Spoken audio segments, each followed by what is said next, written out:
For years, the people of Assam have been affected by floods that displace lakhs and damage property worth crores of rupees. The challenge has been growing in the recent past, and this year, over 60 lakh people were affected by the floods. Apart from the loss of property, infrastructure, environment, and livelihood, hundreds of people lose their lives every year.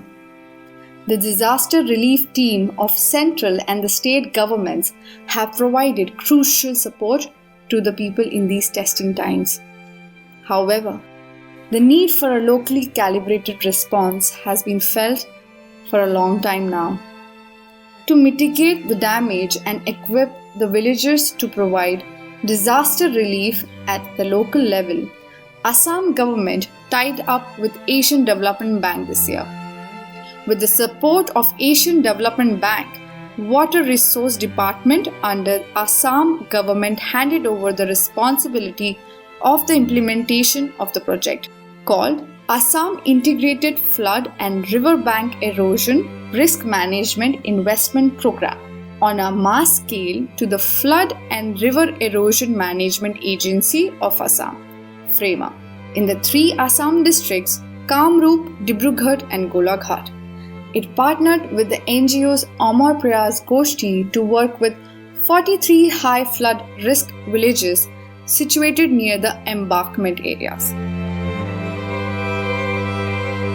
বানপানী মানে আমাৰ গাঁৱৰ অকল একটা বছৰ নহয় প্ৰত্যেক বছৰে আমি বানপানীৰ সমস্যাত ভুগি আহিছোঁ বিশেষকৈ আমাৰ কছাৰী লাইনত মানে তাত মানে মানুহৰ যিটো অৱস্থা হয় মানে তাত মানুহৰ মানে একদম ঘৰৰ মুধচলৈকে পানী উঠি যায় প্ৰতি বছৰ ৩-৪টা বিৰাট ডাঙৰ বানপানী হয় ব্ৰহ্মপুত্ৰ নদীৰ বানপানী আৰু বহুত মানুহখিনি কষ্ট পাই জুৰুলা হৈ আছে আৰু বহুত ক্ষয়ক্ষতি হয় গৰু মহৰ ক্ষতি হয় মানুহো মৰে বহুত মানুহ মৰিছে বহুত গৰু মানুহ মৰিছে এইবাৰো বহুত গৰু ইতিমধ্যে আমাৰ গাঁৱত মৃত্যু হৈছে বানপানী হৈছে ঠিক কিন্তু বানপানী ৰক্ষা কৰা অভিজ্ঞতা মানুহৰ নাই কিন্তু এই যিটো সজাগতা সংস্থাই কৰিলে এই সংস্থাটোৰ জৰিয়তে বহুকেইজন মানুহে বুজি পাইছে আৰু পানীত পৰা বানপানী হোৱা অৱস্থাত কি ধৰণে মানুহক ৰক্ষণাবেক্ষণ দিব পাৰি সেই শিক্ষাটোৰ জৰিয়তে মানুহে এতিয়া বুজি পাইছে So the idea behind this project was that we train the communities to reduce their vulnerabilities,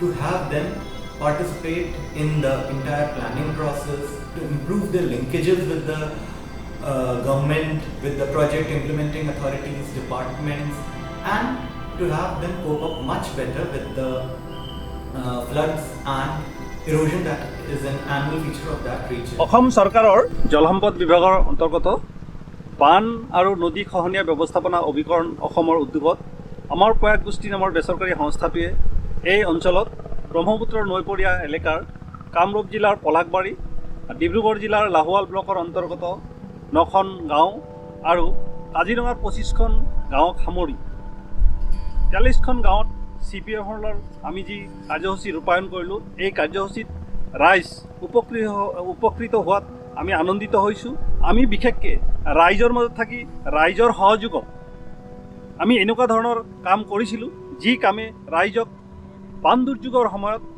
তেওঁলোকৰ ক্ষয়ক্ষতিৰ পৰিমাণ যাতে লাঘৱ কৰিব পৰা যায় আৰু বানপানীৰ লগত তেখেতসকলে যাতে মোকাবিলা হৈ সহাৱস্থান কৰি থাকিব পাৰে তাৰ কাৰণে আমি বিভিন্ন পৰ্যায়ত কাম কৰিছিলোঁ ফাৰ্ষ্ট আমাৰ যেটো সেনসিটাইজেশন প্ৰগ্ৰাম হৈছিল সেই সেনসিটাইজেশন প্ৰগ্ৰামত গাঁওবুঢ়া লগতে গভৰ্ণমেণ্ট যিবিলাক বডি আছে সেই সকলৰ লগত আমাৰ মিটিং হৈছিল তাৰ পিছত আমি আৰম্ভ কৰিছিলোঁ VF সিলেকশন হিচাপে 25খন গাঁৱত 25জন VF আমি সিলেকশন কৰিছিলোঁ এইটো গাঁওবুঢ়া থ্ৰুৱেদি অৰ্গানাইজ কৰিছিলোঁ এই প্ৰগ্ৰামটো সো তাতে আমি গাঁওবুঢ়া থ্ৰুৱেদি তাতে ইন্টাৰভিউ সহকাৰে আমি 25জন VF আমি সিলেকশন কৰিছিলোঁ গাঁওখনত ৰাইজৰ সহযোগত এটি VDMC গঠন কৰিছিলোঁ গাঁও দুৰ্যোগ ব্যৱস্থাপনা কমিটি গঠন কৰিছিলোঁ আৰু এই গাঁও দুৰ্যোগ ব্যৱস্থাপনা কমিটিৰ অন্তৰ্গত গাঁও দুৰ্যোগ ব্যৱস্থা কমিটিক সহায় কৰিবৰ কাৰণে আমি VDMT village disaster management team কিছুমান গঠন কৰিছিলোঁ আৰু এই টিমসমূহকো আমি বিভিন্ন পৰ্যায়ত প্ৰশিক্ষণ প্ৰদান কৰিছিলোঁ লগতে যিহেতু দুৰ্যোগৰ সময়ত বান দুৰ্যোগৰ সময়ত আটাইতকৈ ক্ষতিগ্ৰস্ত হয় মহিলা আৰু শিশুসকল সেয়েহে মহিলাসকলক সজাগ আৰু সতৰ্ক কৰাৰ লগতে শিশুৰ সুৰক্ষাৰ দিশটো সুনিশ্চিত কৰিবলৈ আমি এই তিনিওটা প্ৰকল্পত মাতৃমংগল সংস্থা নামৰ মহিলা গোট গঠন কৰিছিলোঁ আৰু বিশেষকৈ এই আমি যিসকল লোকক লৈ এই কমিটিসমূহ গঠন কৰিছোঁ তেখেতসকলক আমি বিভিন্ন পৰ্যায়ত ট্ৰেইনিং কৰিছোঁ। VDMCক আমি ট্ৰেইনিং কৰিছোঁ, তাৰপিছত VDMTক first aid search and rescue training আমি কৰিছোঁ। 2টা পৰ্যায়ত তেখেতসকলক প্ৰশিক্ষণ প্ৰদান কৰা হৈছে। চিভিল ডিফেন্সৰ মানুহক লৈ আৰু SDRFৰ মানুহক লৈ তেখেতসকলক এনেকুৱাভাৱে প্ৰশিক্ষণ দিয়া হৈছে যাতে তেখেতসকলে দুৰ্যোগৰ সময়ত, বান দুৰ্যোগৰ সময়ত যাতে ৰাইজক সহায় কৰিব পাৰে।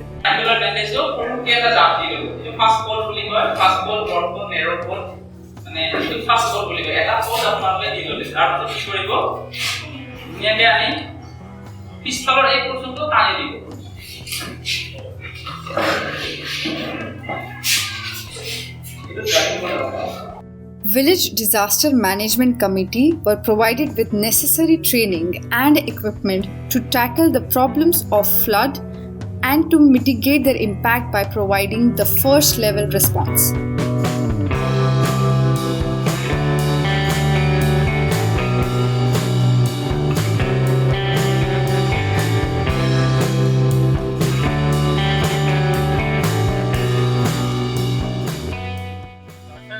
ফার্স্ট এডৰ দলকেইটাত 5জনকৈ সদস্য আছে। এই 5জন সদস্য, চাৰ্চ এণ্ড ৰেস্কিউৰ 5জন সদস্য, তেওঁলোকক আমি ট্ৰেইনিং দিছোঁ। দিয়াৰ পিছত তেওঁলোকে কি ট্ৰেইনিং পালে, তেওঁলোকৰ কিমানখিনি ছাকচেছ হৈছে, বিপদৰ সময়ত কাম কৰি মানুহক সহায় কৰিব পাৰিবনে নোৱাৰে, তাৰে এটা ৰিহাৰ্চ কৰিব লাগে। আজি প্ৰেক্টিছ এটা কৰি তেওঁলোকে দেখুৱাব লাগে তেওঁলোকে কিমানখিনি পাৰিছে। সাৱধান সতৰ্ক হওক ৰাইজ, বানপানীৰ সময় সময় বাঢ়ি আহিবলৈ দেখা গৈছে। সাৱধান হওক ৰাইজ, আপোনালোক উঠি আহক। যি বস্তু আছে আপোনালোকে, নাও যি আছে হাতত যি পাইছে আপোনালোকে লৈ সোনকালে পামলৈ অহাৰ চেষ্টা কৰক। আপোনালোকে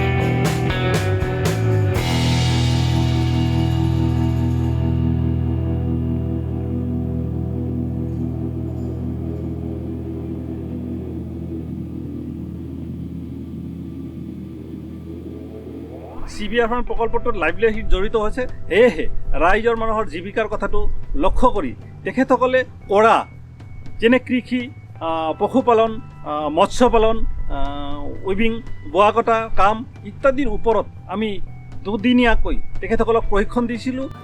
কামত সজাগ কৰি সতৰ্ক হৈ থাকিম যাতে দুৰ্যোগৰ সময়ত বানপানীয়ে আমাক কোনো ধৰণৰ ক্ষতি কৰিব নোৱাৰে। বান শিক্ষাৰ আমাৰ প্ৰথম কাৰ্যসূচী মতে আছিলে ঘৰে ঘৰে, আমাৰ এই 43খন গাঁৱৰ প্ৰত্যেকজন মানুহৰ ঘৰে ঘৰে গৈ আমি বিভিন্ন পৰ্যায়ৰ লিফলেট বিতৰণ কৰিছিলোঁ, য'ত লিখা আছিলে বানপানীৰ আগত কি কৰিব লাগে আৰু বানপানীৰ পিছত কি কৰিব লাগে, বানপানীৰ সময়ত কি কৰা উচিত আৰু বানপানীৰ সময়ত কি কৰা অনুচিত, সেই বিষয়ক আমি লিফলেট বিতৰণ কৰিছিলোঁ। লিফলেট বিতৰণ কৰাৰ লগতে আমি বিভিন্ন ৰাজহুৱা ঠাইত আমি বিভিন্ন ধৰণৰ হৰ্ডিংছ লগাইছিলোঁ আৰু ৰাজহুৱা স্থানসমূহত আমি ৱাল ৰাইটিঙৰ জৰিয়তে, ৱাল পোষ্টাৰিঙৰ জৰিয়তে সৰ্বস্তৰৰ মানুহক আমি সজাগ কৰিবলৈ প্ৰচেষ্টা অব্যাহত ৰাখিছিলোঁ।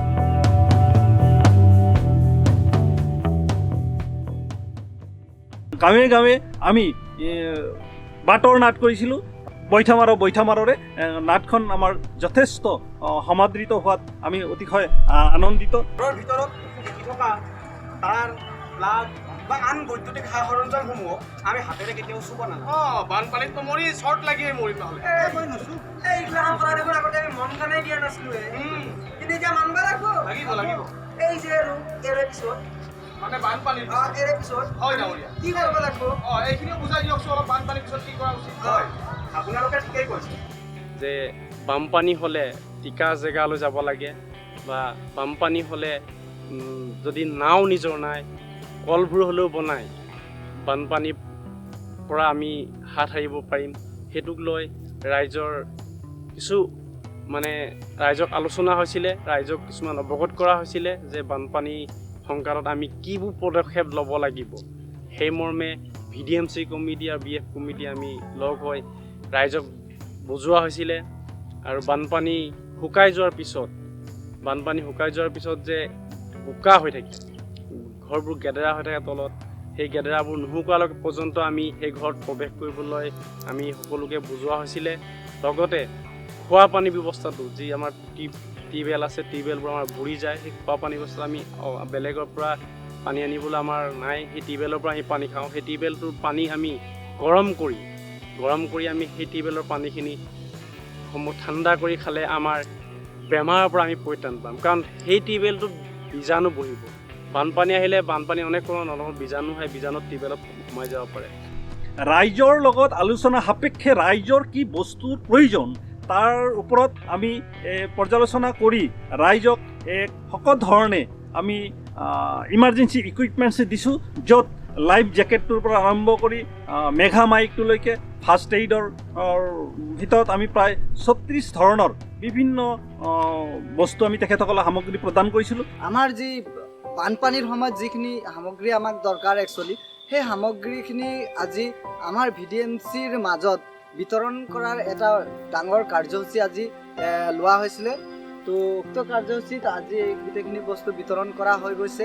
25খন গাঁৱৰ VFF প্ৰেচিডেণ্ট ছেক্ৰেটাৰীৰ স্বাক্ষৰ অনুসৰি আজি এইখিনি বস্তু দিয়া হৈছে। আৰু ইয়াতে আমি খুব আনন্দিত, খুব সুখী হৈছোঁ যে অনাগতৰ দিনত এনেধৰণৰ আমি পোৱা নাছিলোঁ, কিন্তু ফ্ৰেমাৰ যোগেদি এইবছৰ আমি যিখিনি সামগ্ৰী পাইছোঁ, বানপানীৰ সময়ত যিখিনি সঁজুলিৰ একচুৱেলি আমাৰ প্ৰয়োজন হয়, সেইখিনি সামগ্ৰী আমি আজি পাইছোঁ। যিহেতু এই সঁজুলিবোৰ আমাৰ VDMCৰ লগত থাকিব, গতিকে সকলোৱে আমি একবাৰ পৰীক্ষা কৰি চাব লাগিব, যে একবাৰ টিমটো পৰীক্ষা কৰি চালে ভাল হয়। তাৰপিছতে আমি যেতিয়া মানুহক উদ্ধাৰ কৰিবলৈ যাম বা সহায় কৰিবলৈ যাম, তেতিয়া আমাৰ কাৰণে এইটো ভাল হ'ব। বহুত সময়ত মই নিজে নাও লৈ যাওঁ, নিজৰ টকা পইচা খৰচ কৰি আগতে মই বহুতখিনি আৰু নিজৰ লাইফ জেকেট নোহোৱাকৈ, নিজৰ ৰেইনকোট নোহোৱাকৈ বহুত মানুহ উদ্ধাৰ কৰিবলৈ মই গৈছোঁ। আৰু এতিয়া এওঁলোকে যি আমাক ইকুইপমেণ্ট দিছে, যেনে লাইফ জেকেট দিছে, তেওঁলোকে বেণ্ডেজ দিছে, ৰেইনকোট দিছে, টৰ্চ লাইট দিছে, এইবিলাক যথেষ্ট সহায় হ'ব আৰু ৰেস্কিউ কৰাত আমাৰ সহায় কৰিব। আমি নিশ্চয় এই ইকুইপমেণ্টবিলাকে আমাৰ অঞ্চলৰ এটা টিমক মানুহক উদ্ধাৰ কৰাত সহায় কৰিব। To ensure sustainability and long-term impact, linkages have also been created between the villages and the local authorities like District Administration, District Disaster Management Authority, Block Development Office, Department of Agriculture, Veterinary, Fishery, Social Welfare, Emergency and Fire Service, PHED, Health and Family Welfare Department, etc. District যিজন social welfare officer থাকে তেখেতক ক'ব লাগিব যে এইটো ওখকৈ বনাওক। আপোনালোকৰ সেই কথাখিনি কোন খোৱাবৰ কাৰণেই আমি আমাৰ প্ৰয়াস গোষ্ঠী ইয়াতে সহযোগিতা আগবঢ়াইছিলোঁ। আমাৰ তাৰমানে মেইন উদ্দেশ্য হ'ল কি যে আমি গ্ৰাছৰুট লেভেলত ফাৰ্ষ্ট ৰেছপণ্ডাৰ টিমটো ষ্ট্ৰং কৰিব লাগে। আপোনালোকে জানে যে এটা দুৰ্যোগৰ পিছত ফাৰ্ষ্ট গল্ডেন আৱাৰ আমি যিমানখিনি আমি ধৰক মানুহক সহায় কৰিব, মানুহে নিজে সহায় কৰিব পাৰিলে আমি বহুত ধৰণৰ আমাৰ ডেমেজটো আমি হ্ৰাস কৰিব পাৰোঁ আৰু মূল্যৱান আমি মানুহৰ জীৱন আমি ৰক্ষা কৰিব পাৰোঁ। গতিকে সেইফালৰ পৰা এই প্ৰজেক্টটো বহুত দৰকাৰী আছিলে, ইম্পৰ্টেণ্ট আছিলে। আৰু আমি খুবেই আনন্দিত যে ৰাইজে এইটো ধুনীয়াকৈ আঁকোৱালি লৈছিলে। আৰু COVID-19ৰ মাজতে আমি আমাৰ প্ৰচাৰ ধুনীয়াকৈ, তাৰপিছত আমাৰ ট্ৰেইনিং গোটেইখিনি আমি দিবলৈ আমি সক্ষম হৈছিলোঁ। আৰু ইয়াক মই যথেষ্টভাৱে আমাৰ গোষ্ঠীক মই ধন্যবাদ জনাইছোঁ আৰু আমি আভাৰী যে তেওঁলোকে আমাক ধুনীয়াকৈ এইটো চলাই যোৱাত ধুনীয়াকৈ তেওঁলোকে নিজৰ দায়িত্বখিনি পালন কৰি পেলাই এই প্ৰকল্পটো প্ৰজেক্টটো ধুনীয়াকৈ সমাপ্তি ঘটাইছে।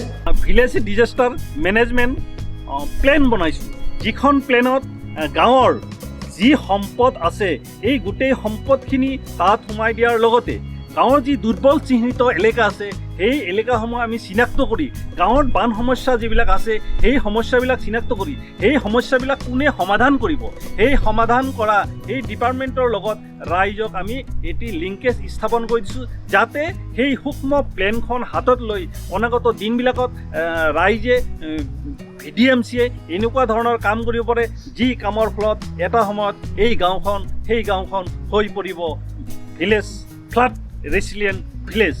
Having a flood disaster management committee at the village level, because of the agency's implementation strategy, almost 30% of female of these villages represented in the village disaster management committee are also the vulnerable groups from various pockets also joined in this group. They are well aware about the basic do's and don'ts, the safe shelter, evacuation route of the villages, and to mitigate on the non-structural measures. They know where to go, whom to meet in case of a flood event. We hope to upscale this exercise across more geographies, across more areas, and across more communities, so that this project can be taught to most of the people who are flood affected. And we hope that under the upcoming projects also, we will be able to further refine and improve this model and include more and more communities as we go.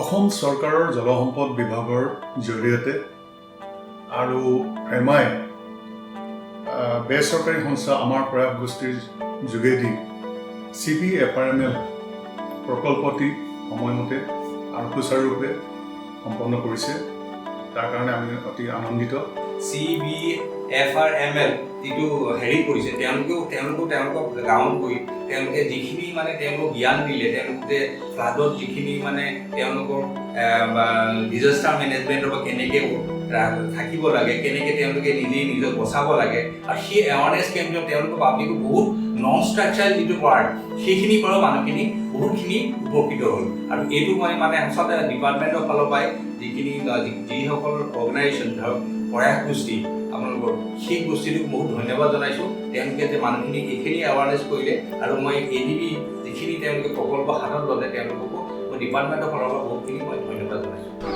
আমাৰ উদ্যোগত আমাৰ প্ৰয়াস গোষ্ঠী NGOই আমাৰ বেজৰতাৰী গাঁও পঞ্চায়তৰ বান ব্যৱস্থাপনাৰ যিখিনি কাম কৰিলে তাৰ পৰা আমাৰ বেজৰতাৰী ৰাইজ যথেষ্ট উপকৃত হৈছে আৰু মই আমাৰ প্ৰয়াস গোষ্ঠী NGOক ধন্যবাদ জনাইছোঁ লগতে এনেধৰণৰ কাম অন্যান্য নৈপৰীয়া অঞ্চলত কৰিবলৈ মই আহ্বান জনাইছোঁ The joint effort by FREMA and NGO Amar Prayash Goshti under the patronship of Assam government and Asian Development Bank has brought a new hope in the lives of these people. While they are largely dependent on the state and central relief, this capacity building at a local level is bound to instill confidence and optimism in them. There is still a long way to go, but this is the much needed first step in that direction.